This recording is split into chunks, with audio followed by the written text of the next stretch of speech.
Assalamualaikum warahmatullahi wabarakatuh.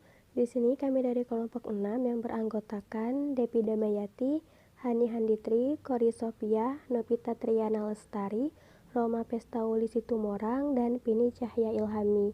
Di sini kami akan membahas tentang cara pembuatan simplisia daun sirih. Sebelum kita membahas tentang langkah-langkah pembuatan simplisia, kita akan pahami dulu pengertian dari simplisia. Simplisia adalah bahan alam yang telah dikeringkan, yang digunakan untuk pengobatan, dan belum mengalami pengolahan apapun juga, kecuali dinyatakan lain suhu pengeringan simplisia tidak lebih dari 60 derajat Celcius.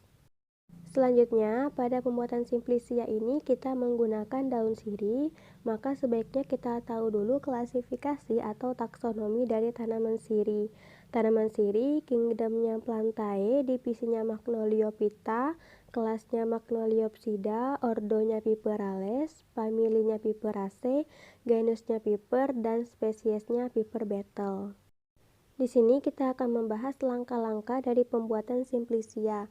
Pada pembuatan simplisia daun sirih ini terdapat beberapa tahapan, yaitu penyiapan dan pengumpulan bahan baku simplisia, kemudian ada sortasi basah, ada pencucian, ada penimbangan bobot basah, ada perajangan, pengeringan, sortasi kering, dan penimbangan bobot kering. Senyawa aktif dalam suatu simplisia berbeda-beda, antara lain tergantung pada bagian tanaman yang digunakan, umur tanaman atau bagian tanaman pada saat panen, waktu panen, dan lingkungan tempat tumbuhnya.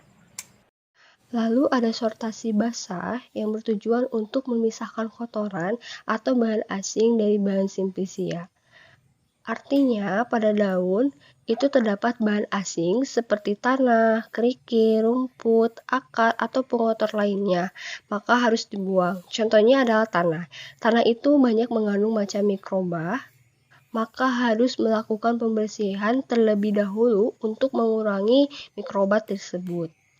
Selanjutnya yaitu ada pencucian, di mana pencucian ini bertujuan untuk menghilangkan tanah dan pengotor lainnya yang melekat pada bahan simplisia. Pencucian biasanya digunakan dengan air bersih yang mengalir sehingga kotoran yang menempel pada bahan akan larut dan menghilangkan mikroba pada bahan simplisia. Lalu ada penimbangan bobot basah, yang artinya setelah kita melakukan pencucian, maka dilakukan penimbangan bobot basah awal untuk mengetahui berapa nilai sampel yang akan kita gunakan atau yang akan kita keringkan. Nah, di sini kami menggunakan sampel daun sirih sebesar 200 gram. Kemudian di sini ada proses perajangan.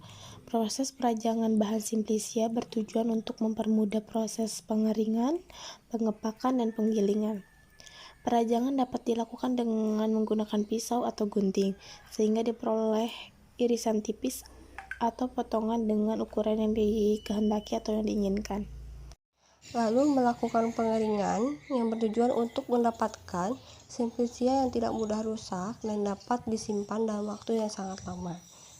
Pengeringan juga mempunyai dua tujuan. Yang pertama, mengurangi kadar air dalam suatu sampel. Yang kedua, menghentikan reaksi enzimatik. Pengeringan juga bisa dilakukan dengan dua cara. Yang pertama bisa dilakukan dengan sinar matahari atau alat bantu pengering, misalnya seperti oven. Dalam melakukan pengeringan ini juga kita harus memperhatikan suhu yang tidak boleh kurang dari 60 derajat Celcius. Sortasi kering sebenarnya merupakan tahap akhir pembuatan simplisia. Tujuan sortasi kering untuk memisahkan benda-benda asing seperti bagian-bagian tanaman yang tidak diinginkan dan pengotoran-pengotoran lainnya yang masih tertinggal pada simplisia kering. Untuk langkah selanjutnya, setelah kita melakukan sortasi kering, maka langkah selanjutnya yaitu penimbangan bobot kering yang dilakukan sebagai akhir dari tahapan pembuatan simplisia. Dari tahapan pembuatan simplisia ini, kita melakukan penimbangan bobot kering dan didapatkan nilai sebesar simplisia 20 gram.